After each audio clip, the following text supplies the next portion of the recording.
How's it going, y'all? It's Wednesday, July 7th, 2021. You're listening to THHoopers, Samuel Dallenberg's favorite basketball podcast. I'm your host, Jacob Lehman. With me, I'm joined, as always, George Martin. Hello. And Josh Rhodes. How you doing? I am good. I am being paid more, and I was gonna bring it up if you didn't, Josh. Another promotion for Mr. Josh Rhodes. He now has dropped out of college. He's just gonna work at Shake Shack for the next 40 years, as all kings do. That's the death of me. Never. And George, you basically got a raise because you went from $0 a month to now you're actually working again. So hallelujah for that. You will be having your debts paid very soon, Lemicki. Yeah, so he asked for the monthly fees. He cut it. He split it. I put it on layaway. He has debts that need to be paid, and then I also want him to also come on vacation. So I want him to start working. So he needs to get that bag. He needs to start shopping again. Yeah, we got a good show for you guys. Obviously, we're gonna start breaking down Game 1 of the NBA Finals. We got a whole lot to unpack there. Pretty solid Game 1. Then down the line, we got the Rachel Nichols drama with ESPN, and then Collin Cowherd having a very questionable order, which he put the top 10 best players in the NBA Finals. So we'll get to that too. Remember, make sure to follow us at THHoopers, Instagram and Twitter. Drop a comment. If you're on YouTube, subscribe. Drop a comment there. We'll see everything because we have gotten 0 YouTube comments. So be our first. Take our I'm not gonna say that, but at THHoopers, all that fun stuff. Or George's personal account, George Rocks 21. That's not the account name. Let's get right into it. Game 1, Suns beat the Bucks 118-105 to take a 1-0 series lead in Phoenix. I'm not going to sugarcoat it. Biggest takeaway, obviously, Giannis played this game. We were thinking Game 2 or Game 3. I think he was up all night. George, already. So I'm gonna start with you, George. He's your Greek boy, and you also need to get your mind out of the gutter. Out of the gutter. So George, I'll start with you. Give Giannis Antetokounmpo a letter grade for how he played this game. I'm gonna grade it pretty high only because of how well he looked out there. He was moving great. Had a phenomenal chase down block. I forget it was late first half, early second half, reminiscent of LeBron's in 2016. I mean, ran down the whole court, pinned it down on the backboard. But his play overall, he looked a little slower out there. He didn't look as aggressive. He only put up 11 shots, which for the Bucks' sake, that's not very good. You need him to be aggressive and getting downhill and getting to the bucket because it opens up the floor for the rest of the Bucks. But a little update here. Malik Andrews tweeted a quote from him. He said, he felt great playing tonight. I thought my knee was stable. He adds there wasn't any pain. So he's basically done well with treatment. So moving forward, hopefully that's a great sign. I mean, we thought he wasn't going to come back till Game 3, and it seems like overall he's 80-85%, maybe even higher. So this is a good sign for the Bucks moving forward. At the very least, they can take that away from this game. He had 20 and 17, 4 assists, 2 steals. Phil's stat sheet as he always does. 6 for 11. It's not crazy aggressive, and then didn't fall in love with 3 either, 1 for 2 there. So George, I don't think I heard a letter grade. Before I get to Josh, I want to get that from you. I mean, like a B plus. Like he was good, but I feel like if they wanted to win this game, he would have needed to put up more than 11. But everything else looked all right, seeing as coming back from a game injury where he almost snapped his knee. So, Josh, give me the breakdown on Giannis. Give me a letter grade. Giannis, I'm going to say probably just a solid B because it was a kind of a surprise to me that he was going to end up playing. We kind of thought that, or somebody more than others thought that they were going to rest their best player in the finals. And that clearly didn't happen. But it's good to see him play healthy. And again, we've all just been rooting for just a healthy series and for competitive basketball. And Giannis was able to do that. 20 and 17. Most of that came in the first half. kind of was just not really getting what he wanted, but he was kind of keeping them in the game. And then the second half, he disappeared. And most notably, it seemed like DeAndre Ayton was going a lot faster than he was, especially on defense. It seemed like Ayton was getting a lot of quick buckets, and that's what hurt the Bucks significantly. We'll get into that more later. But for Giannis, yeah, solid B, just because I was kind of surprised, and it would have definitely been higher. It probably would have been like an A+ game if he kept up what he was doing in the first half, but he seemed to slow down a lot in the second half, and it seemed like the rest of the team kind of ran the same way he did, and it didn't seem like anybody brought the same energy coming out of the locker room. Yeah, I definitely agree, because the stats show he played great the first half, and then second half he was almost non-existent.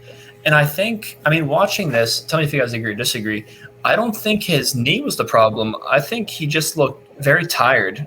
He just looked tired. Yeah, and I'm not in the locker room or anything, but he was getting treatment the past 6 days nonstop. Do you think maybe that has something to do with not his knee it being hurt, but he's just tired. He's not getting sleep. He's so busy. Go. He hasn't had time to just relax a little bit. I wouldn't say that as much, but when I was watching it specifically, I saw a lot of points where he wasn't making plays he usually does, like effort plays, and I think it's a lot mental. Yeah, I don't know if he necessarily trusts his knee yet fully to do what he usually does. Because there was some times, especially driving, he was very passive. I told you this when we were watching. I said he's passed up a lot, and he wasn't driving as much. There was a lot of times he drove in the paint and immediately kicked out. A lot of those times he'll stop, turn and put up a shot. He wasn't really doing that, so I don't know if he necessarily trusts the knee. Well, yeah, for anyone who caught it, me and George had the luxury of watching this game at Buffalo Wild Wings. Shout out Danny Stipp, shout out Kevin, shout out Parth, hasn't seen him in a year, shout out Michael Benachek, the whole crew. But yeah, Josh, do you kind of? It seems like you agree with George. He doesn't trust it enough. He's not making those 50-50 plays where he doesn't need to put himself in that danger, so he's playing conservative. Well, it's not really he wants to put himself in that danger, and I don't think it's what's it called? I don't think it's just he's choosing to. I'm not going to try to put myself in the same skill as Giannis, but when I broke my foot, without even thinking about it, I wouldn't put any pressure on my foot. It was just an instinct not to do anything. And even though I would be okay, yeah, it's fully healed, and I convinced myself that, there'd be moments where I'd be really hesitant. And a lot of athletes deal with that because there's a whole different mental aspect. That's why it's insane when these athletes come back from ACL tears and complete meniscus surgery, and then which they come back. Which is why D Rose is so crazy. That's why everyone loves him. Because he just kept doing the same thing, and you kind of have to look back at the root of the injury, and you can see it's kind of a freak incident. So it's very possible that happens again, and it's a significantly worse injury if that happens again. So I don't think it's really him going I don't trust it fully. It's just a intuitive thing in his brain that he can't really control. So if even though he felt great, there's probably definitely things that he was avoiding. And like George said, being passive is probably one of the good examples there. You ever broken a bone, George? No. Nope. My bones aren't fragile. I drink a lot of milk. George has 10 layers of skin, though, so it's a disadvantage for everybody else. Well, I've find some wood, George. I ain't broken me. Sorry, we're built different, Josh. Yeah, drink brain wrist, actually. Yeah, you're gonna miss our first game of the league. He's questionable for Sunday's rec league. Don't worry, I'll start. Taking it, no cap. I told him we're playing the best team in the league first game. He's like, I'm gonna sit this one out. I don't know. That's for everyone listening. I'm dodging. I'm starting center of Pioneer Rejects. I'm gonna go 0-6, but I'll play. I don't want you shooting even when you're healthy. No. Right now, I'm just running around. More shots for me. You're just running around. Josh Rhodes will clamp you, though. Any listener, he will clamp you. That man has quick hands. But one of them's taken away now. Let's get to the winning team, though. Chris Paul made his finals debut, had on 64%. Give him a grade, Josh. Just break down what you saw of him and then give him a grade at the end. Okay, well, I'm going to go off of two things on the reason why I'm giving him an A+. The first thing is definitely the offense. He was the best player on both sides of the court, or not both sides. He was the best offensive player that played. Yeah, he was the best offensive player for both teams, 32 and 9. It didn't even the 9 assists could have turned into 15, 16, because he was not only creating plays where he was the final pass, but he was creating plays that will turn into passes. He got a lot of pass to assist, or what did George call them? The hockey assists. The hockey assist. Yeah. So George didn't coin that, but he says that. Yeah. I mean, he chose his shots very well. It didn't seem like he was foul hunting, which is something a lot of small guards do against Giannis. I know he had that one weird play where he kind of like that was a travel. tried to go completely under him, but it seemed like for the most part he was kind of just picking his spots perfectly. And on the second side, he took out Drew Holiday.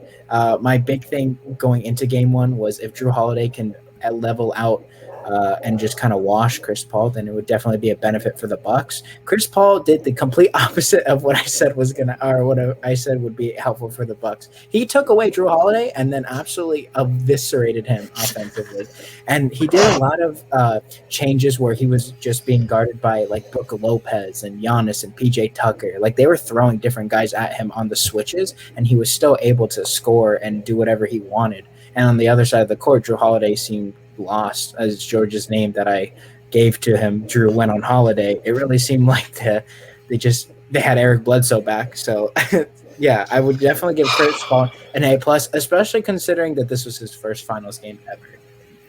I'll allow this to George, but first I want to say Danny Stipp was screaming, and Buffalo Wild Wings stopped fight through the screen to Drew Holiday. He was screaming, "Don't let Chris Paul get the switch he wants," because that's when Phoenix gets in the rhythm.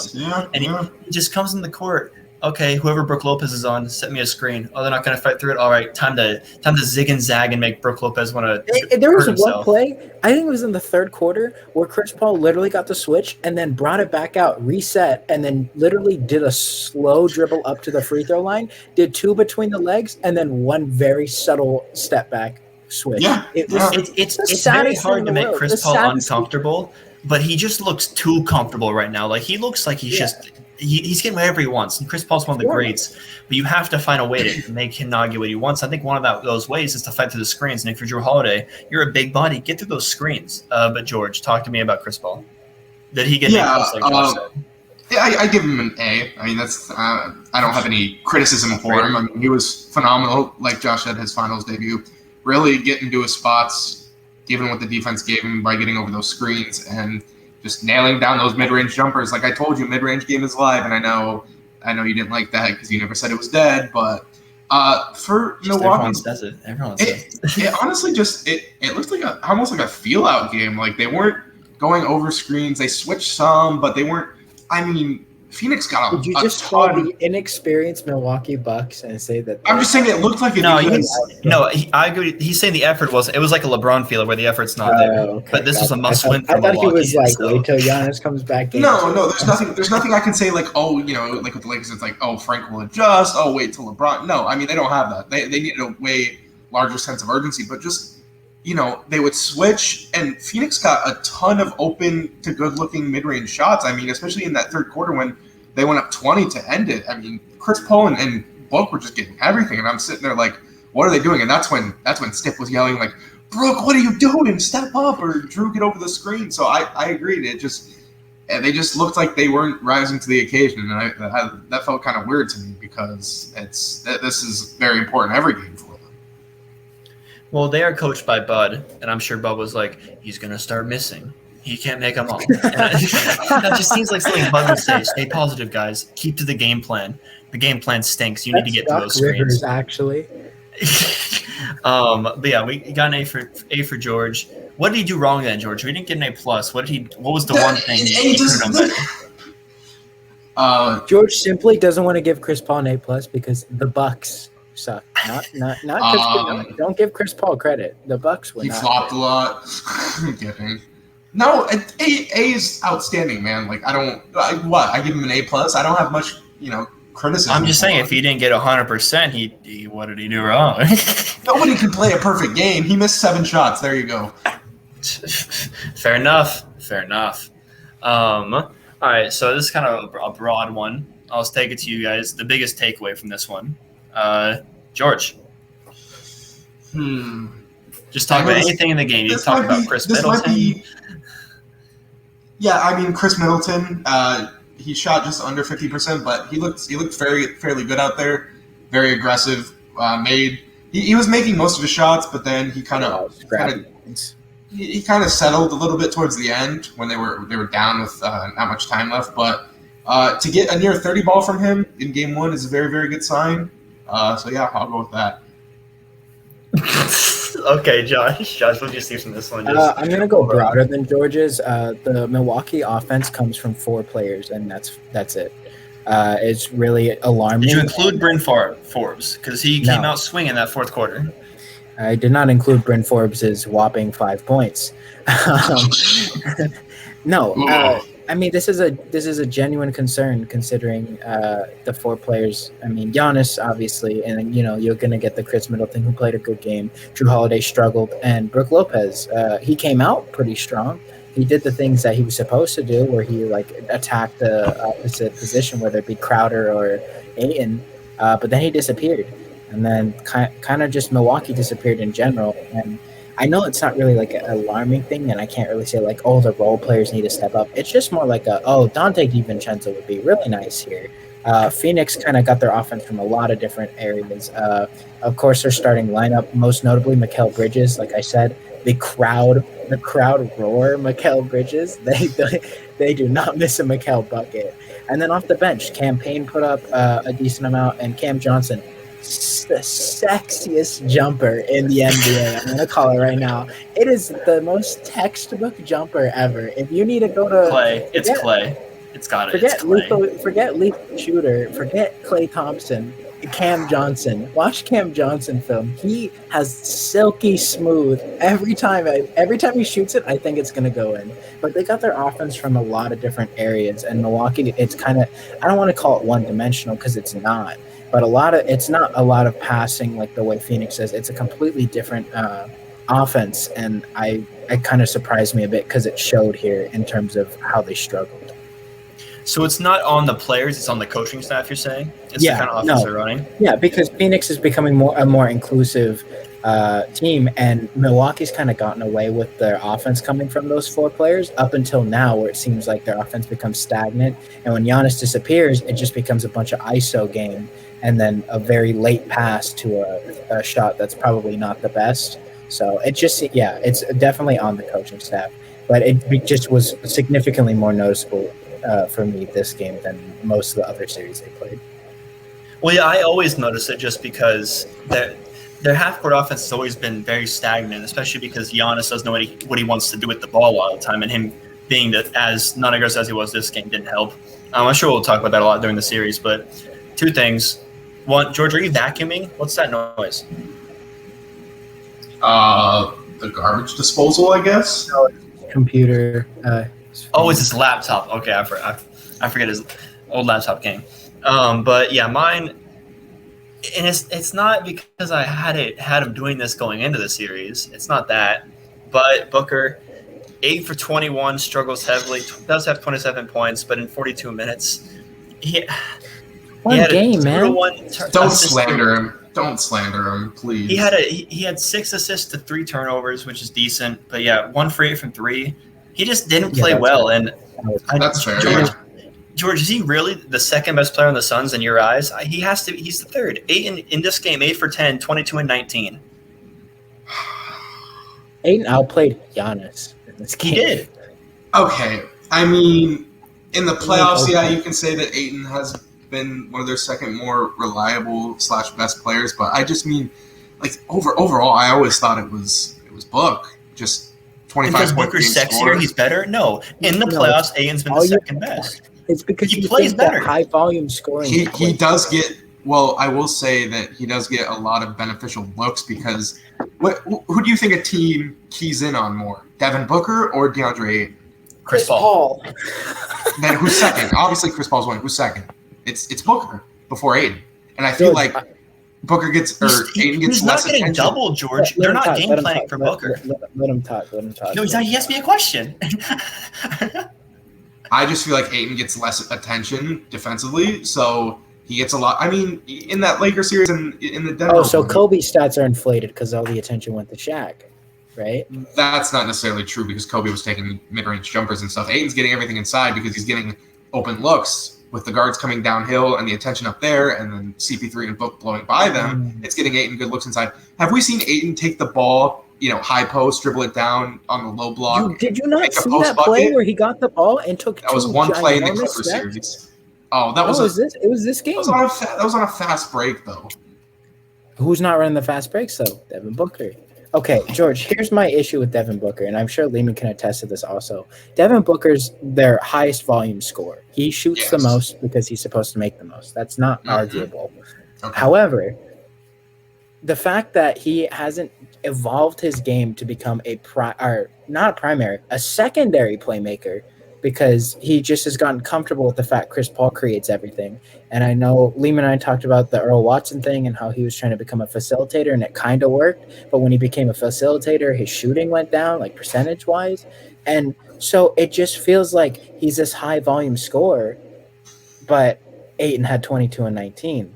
We had two guys on the bench with double digits. Mikal Bridges had 15. Chris Paul outscored Devin Booker, and Chris Paul's their primary facilitator, because it just seems like when you're the guy that comes in to take anybody off the dribble and shoot bucket and make buckets, he's struggling to do the one thing that he's asked to do. He's not asked to play defense tremendously. He's not being asked to guard Giannis like Ayton is. He's not being asked to be clamped up by Drew Holiday and set up the offense like and Chris he's not Paul being is. Guarded by Giannis either. Ayton is. Yeah, and that's the thing.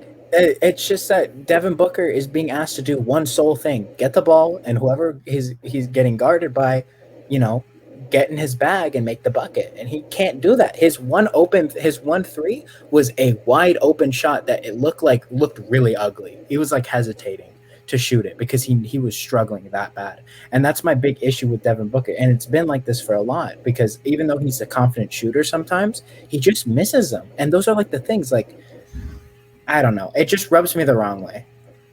He hasn't shot over 50% since game 1 of the Clippers series, where he had 45. So power to him. 40. Yeah, but ever since then, Pat Bev has been on him, and it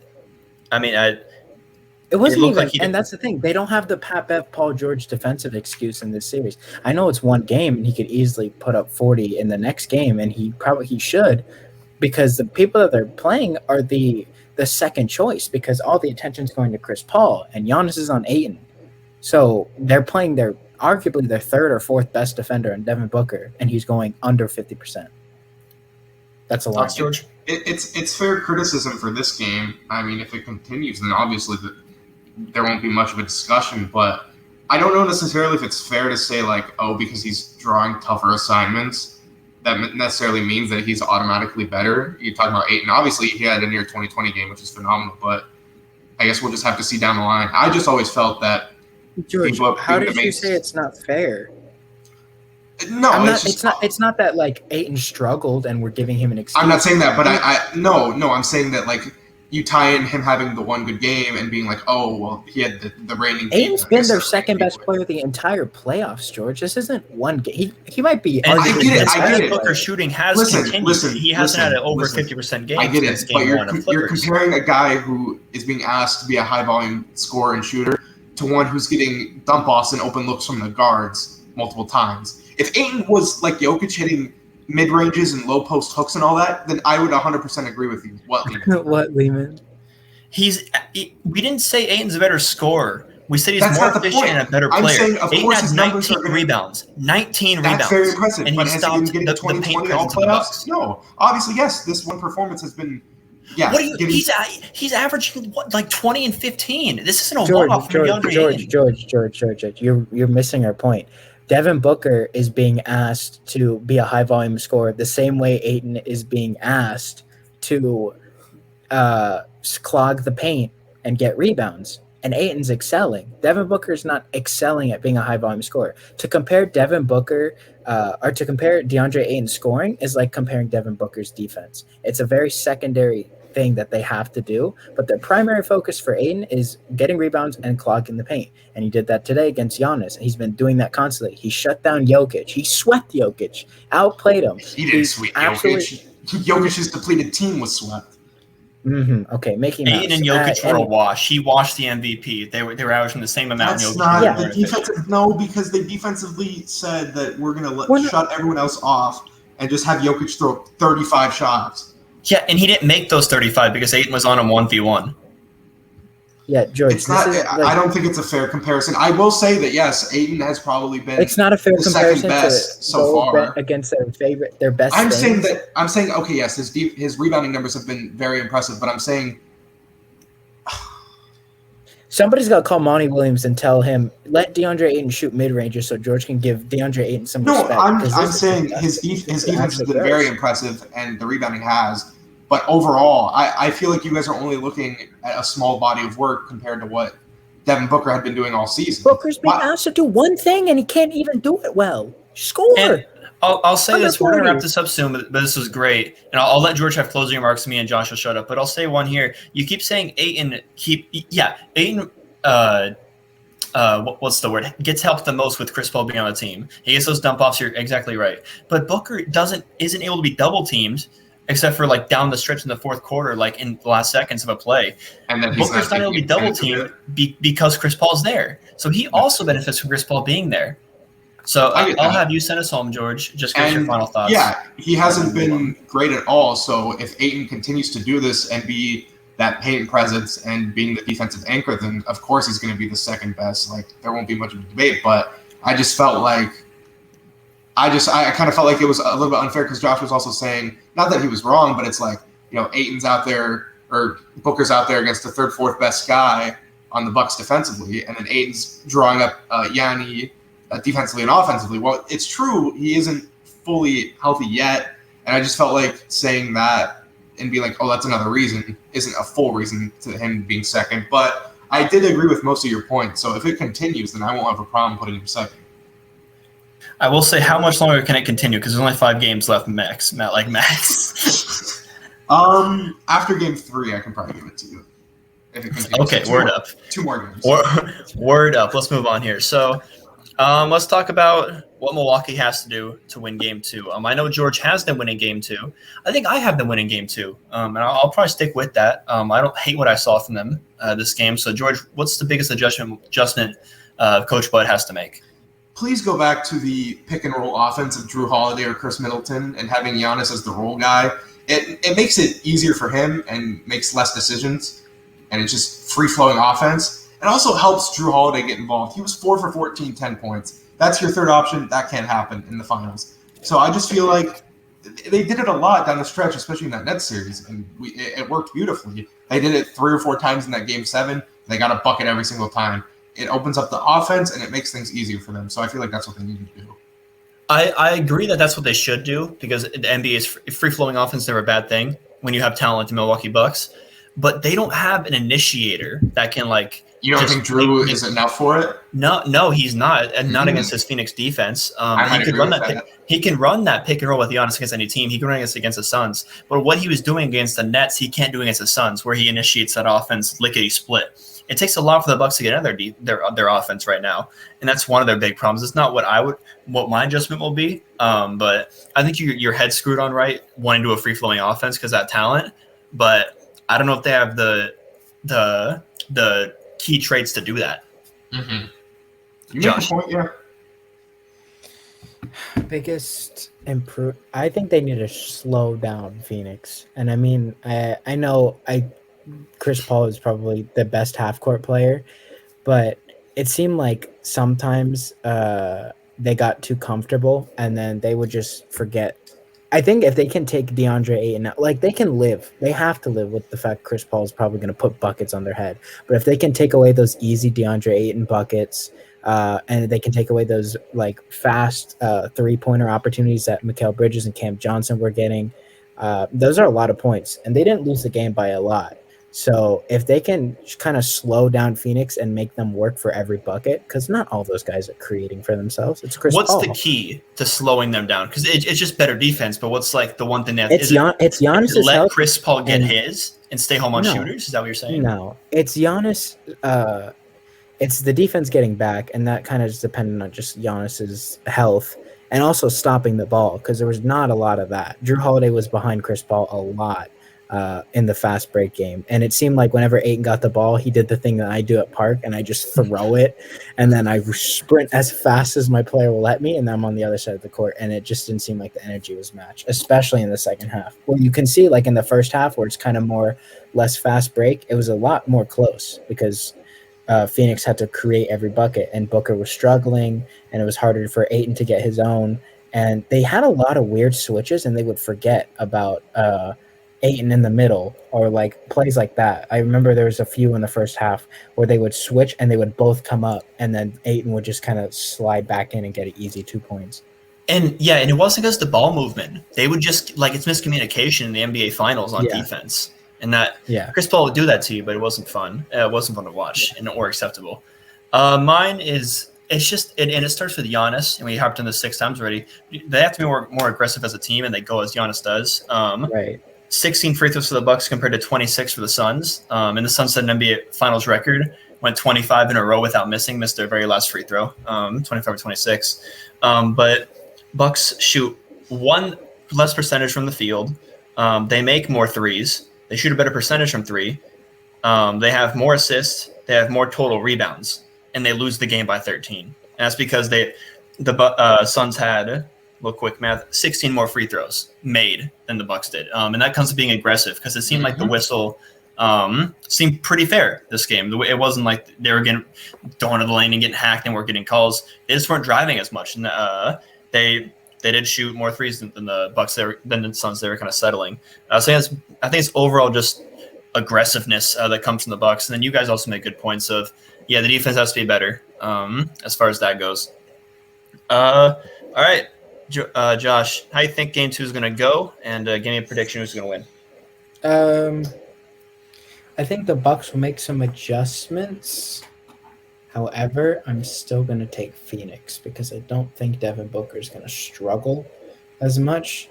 And I think Monty Williams and Chris Paul are going to do a very good job staying ahead of them in terms of coaching adjustments, because not only is Monty Williams better coach than Bud, Chris Paul is basically a player coach at this point. So they have two coaches over the half brain that Mike Budenholzer is. So I think that even though the Bucks might come out strong and take an early lead, they'll definitely be able to claw back because they'll make the adjustments that they need to. And we'll see the Mikal Bridges hype train again. I don't think they lose one in Phoenix. So, George, we both have Milwaukee winning this one. Give me a picture of how the game goes, and I'll tell you if I agree or disagree. We'll definitely get a more aggressive Giannis to start. I could definitely see him having 8 early, points. I feel like he's going to answer the bell. He'll also have more minutes. He only had 35 here. That was I think that was like the 4th lowest of the starting lineup. And then I feel like they're going to key in defensively. I won't say adjustments because I don't know if I trust Bud to really make wholehearted adjustments, but especially with those screens, you'll see more engagement, whether that's Drew going over or someone not dropping as far and coming up more. Maybe they do a switch or a zone. We saw a little bit at last series. So I feel like you'll get a better game out of them defensively. Offense was honestly all right outside of Drew and then Yanni being a little passive more than I wanted him to be. So you both have Milwaukee taking an early lead. What makes them keep it, George? Because Josh explained why they would lose it, but what makes Milwaukee keep that early lead? I think the defense run away with it. I think the defense. Game. I think there's no. It's not gonna be a blowout game, but I think where they lost it this game was the Suns getting a bunch of those middies in that third off those screen rolls. I mean, Chris Paul came down like Josh said earlier every single time. I mean, he brought it back out, went back in. It was like, what am I doing here? It looked like he was like in practice. So I feel like if they just key in a little bit more, just effort, honestly, fighting over, stepping up more. Because, when they set a screen and Brooks standing at the free throw line and you see Chris Paul coming around it, that he's looking to either get to his spot and shoot or just, pull it back out to reset. So I feel like a little bit more aggressiveness there will help go a long way. Yeah, I agree with most of what George said. I have Bucks winning by double digits because I feel like if it gets close, the Suns are probably good. They have 2 coaches, one on the floor. They're going to know how to manage those minutes. So I think the Bucks, if they come out punch them in the teeth right away, and then not go up by 20 or 25, but just, keep them within the 10 to 15 and withstand their runs, which is extremely hard to do in Phoenix, but I got faith. I want to go to the parade, so this series has to go 6. It has to. If they go 6, I can go to the parade. Simple. Yeah, that's spent a good amount of time on that. Overall, good game 1. You guys pleasant with how it turned out? It's fun. It's fun to watch finals games. It's a different feeling. It's different feeling watching the finals game with you, George, but I enjoyed every minute of it. All right, let's get into some other news. We got 2 small topics here. Well, this one's not too small. The Rachel Nichols and ESPN, I guess you could say problem, drama, dilemma. Anyone want to take the reins on this one? I can. Okay. All right. Sorry, George. I kind of talked about I talked about this with you a bit earlier. So just the basic situation of it is that Rachel Nichols' contract by ESPN said that she was going to be the sideline reporter for the NBA Finals. And when the Finals job announcements were given out, it was Maria Taylor who ended up doing that. However, which isn't an issue in the slightest. However, Rachel Nichols who didn't know that she was being recorded. I believe she was talking to somebody on the Clippers organization, and I think her words were along the lines of, "Don't give the job to somebody else just because you're feeling guilty about your long-running history of diversity issues or lack thereof." The exact quote was, "If you need to give her more things to do because you are feeling pressure about your crappy long-time record on diversity, go for it. Just find it somewhere else, not on my job." And while that's pretty brash, as to say and to be caught, and definitely amounts to an apology, because it's not something that I don't think she meant the way it comes out, but it does come off pretty rough. She has a point. When you're signed under a contract, especially to ESPN and these big networks, there shouldn't be like an issue. And I think a lot of this has to do with the incident that the USA team is kind of dealing with. Just a brief background on that. A woman by the name of Sha'Carri Richardson got suspended for a month because she was smoking weed to help her cope, and marijuana is an illegal drug that any athlete can't use when they're trying to compete for the Olympics. A lot of people turn that into a completely different thing. Her suspension was not long enough for her to miss the Olympics. However, the USA team did not pick her up for the Olympics. And so that's been a big issue. And then I think that personally had a little bit to do with it, because ESPN definitely is covering that story very closely. And now here they are in the situation where they can kind of, I guess, quote unquote, fix a situation that they were never a part of. And it's dumb, because if I'm under contract and I'm being told to do this, to do that, so I can go to this and do that, I want to do all those things. And then all of a sudden, like, the NBA Finals is a gift. I know both of them have been a part of the finals team for a while, but it's kind of ridiculous, especially because it's like that's a thing that you look forward to, and then you get it kind of stripped away from you just because of a recent issue that doesn't even relate to you. It kind of seems like ESPN's being like, they're trying to be a hero, and they shouldn't. They should kind of just stick to what they've been doing and slowly work it. Like, if they changed it next year to like, oh, hey, by the way, like, I know we say it here, I wouldn't have an issue with it. Like, if you've got an advance notice, but the lack of advancement, and it's kind of like trying to be a hero, it's ridiculous. Well, yeah, you did a great job explaining. I agree with almost everything you said, but I think you missed the point where Maria Taylor also is put in this weird position where I'm sure she doesn't dislike Rachel Nichols, but now she's kind of given this handout that she's a hard worker. If she just kept working, she would have gotten it in 2 or 3 years and then had it for another 15 years, and she would have felt a lot better about it, and she wouldn't have this press around her that she's given this handout, because she hasn't worked there as long as Rachel has. So for her to get this, it's basically a handout. And I this way is just because she would have gotten it eventually, because she's a hard worker and she's good at what she does. So even as early as next year, you just give it to her then. And you brought up a good point with the track and field runner. So I think this a lot of this is on ESPN for making the situation how it is. Rachel, I think you can't really justify it, but you could tell in the tone of her voice she was angry. I think it was probably something she just found out then. Yeah. And the way she put it, not right. Should be an apology. I think she addressed it actually on the jump, so she's not running from it. She did. Yeah. So good there. And then it got blown out way out of proportion than I think it was. But George, final thoughts on this? Yeah, that video that I watched, that we all saw, I didn't think it was particularly good, what she said. I know she was caught off guard, and like Josh made all those right points, but in the moment, the things that she said, I mean, I get why that she was taken off and replaced.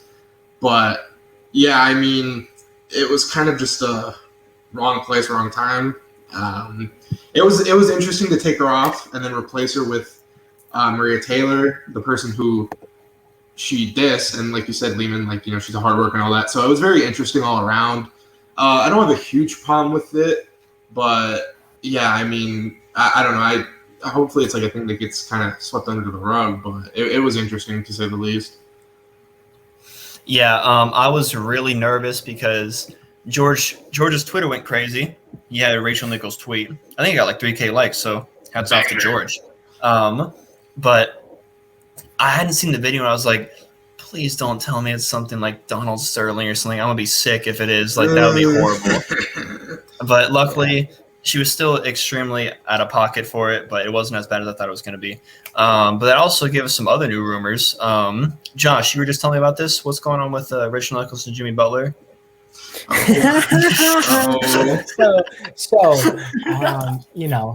Last year in the bubble, the Mickey Mouse bubble, as we all know it, there's a lot of, loneliness going around. A lot of players have discussed being far away from their friends, their family, but for some people, it's lovers. And this crazy story that I can only source the quote-unquote streets, George's favorite source citation. It appears that Rachel Nichols and Jimmy Butler got intimate. And not only was it Jimmy Butler, it was Ersan Ilyasova, and wait, there's a trifecta. Ben Simmons was also offered the Rachel Nichols package, but Ben Simmons politely declined. The Rachel Nichols package. Don't say that. Ben Simmons politely declined because he simply got hurt or something like that. I don't know, but the main story shot. Where have I seen that before? Main story here is Jimmy Butler and Rachel Nichols got it on. I can't confirm that it's true. I can't confirm that it's false. Some of the stuff that they've been posting in some of their interviews, kind of suspicious. I'm not gonna lie. Yeah. It is very funny. It is. There was a video I saw earlier, like a few hours ago. And it was Jimmy Butler and Rachel Nichols before Game 2. You know, they had like those outdoor interviews, whenever they're sitting across each other. And Rachel said something. She's like, "Oh, I knew you were gonna say that." And Jimmy's like, "Yeah, well, you know me very well." And I sat there like Draymond Green in that post game interview. I was like, my two favorite things that have come up from this is one. All the people that are trying to get the attention, like George tweeting, like, no wonder this fool is tired, and posting the same photo of Jimmy Butler leaning against the thing. And my second favorite thing is someone brought to light a tweet Rachel Nichols tweeted last year where her and Jimmy Butler did something on the jump, and Jimmy Butler bought a sock puppet. And the picture is literally Jimmy Butler like grabbing her shoulders, and a sock puppet is in one of his hands. And it's the funniest picture in the world, and people are slandering it. It's I know where the Jimmy Butler one came from. We have all this evidence. You keep talking about it, and yeah, we don't know if it happened or not. But it's funny to think about. Where the hell did Ersan Ilyasova come from? But that's also a humongous. And the streets are saying that Ersan Ilyasova gifted Jimmy Butler the opportunity to get it. It's not like a Jimmy Butler then Ersan Ilyasova. It was Ersan and then Jimmy Butler. Why? How do you blow the bubble? There's a picture where Ersan's face is cropped on the Dwayne Wade, LeBron James alley-oop, and he's just smiling. It's so and Jimmy's LeBron dunking it. Is that LeBron, Jimmy, and his crop picture is like the interview they had where he's like smiling at her funny. It's I think Ersan hit. He had to have. Anywho, last segment here. I'm just gonna call it the goofy of the episode because Collin Cowherd was out of pocket for this one. He's not in controversy, but my God, is he's something interesting for this one. So George brought this to my attention. He sent it to me via Twitter. He's sending me tweets right now, actually. George, we have a podcast. Can you not do that? But so Collin Cowherd, right? Well, Collin Cowherd ranked the top 10 players in this year's NBA Finals, and he didn't get a whole lot of them right. So he went Chris Paul first, Devin Booker second, Giannis third, Holiday fourth, Middleton fifth, DeAndre Ayton sixth, Jay Crowder 7th, Brook Lopez 8, Bridges 9, and Cam Payne 10. Now, George, what did he get wrong here? Which group chat did I send that to again? You sent Pick'em. You sent that to Pick'em. Okay, I need to have the. I need to have the whatchamacallit in front of me. The list. I can look at it first. Well, Josh, what did he get wrong? I think Mikal Bridges is better than Brook Lopez, and I think Jay Crowder's worse than both of them. They just kind of are overrating his quote-unquote finals experience. No, he's just a regular – at this point, he's just a regular NBA veteran. George is probably going to disagree with me here. I think Chris Paul is the best player in the series. I agree there. So I would switch Giannis and Booker, and then I would switch Booker with Middleton, and then I would switch Booker with Holiday, and then I would switch Booker with Ayton, and then I'd put Ayton back up. I think my top three, though, is CP3, Giannis, Ayton, in terms of what we've seen. Holiday definitely takes a little bit of a drop, but without that, I think his importance. My two big issues are how high Jay Crowder is and how high Devin Booker is. Yeah, so I had Booker, let's see, 6th when I did this morning. He leapfrogged Holiday for me after this game one. I can update it a little bit. So I have CP3 1, then Giannis, then Ayton, Middleton, Booker, Holiday, Bridges, Brook, Crowder, and Payne. And I think it's a pretty rock solid list. Now I know we agree pretty heavily there, George. Just final thoughts on this column. So what's your list? Yeah, Yanni at 1, CP at 2. Feel like that's kind of close. Then I have Book at 3, 8, and 4. That's getting pretty close as well. Then I'll put Chris above Drew, and then I'll put Drew behind him. And then there's Brooke. I'm gonna put Brooke ahead of Crowder. Or no, I'm gonna put Mikal. George is lost. George is lost. Okay, I'll just name them off with numbers. So I have Yanni 1, Chris Paul 2, Booker 3, Ayton 4, Middleton 5. I'll go Drew 6, Bridges 7, Brook 8, Crowder, and then Cam Payne. Drewski, too funny. Yeah. I just wanted to point that out. Very interesting list from Collin.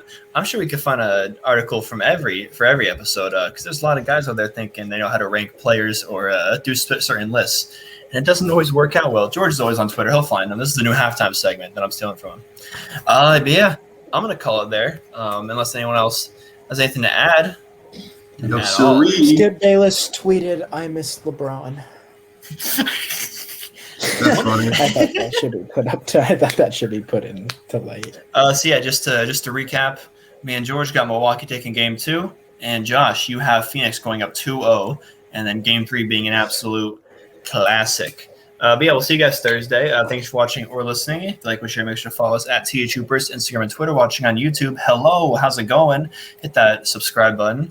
And yeah, tweet at George. He's never caught lacking without his phone, so he'll definitely get a response. Or go to the Instagram post. Maybe I'll post this time. I forgot today, but I was moving, so sue me.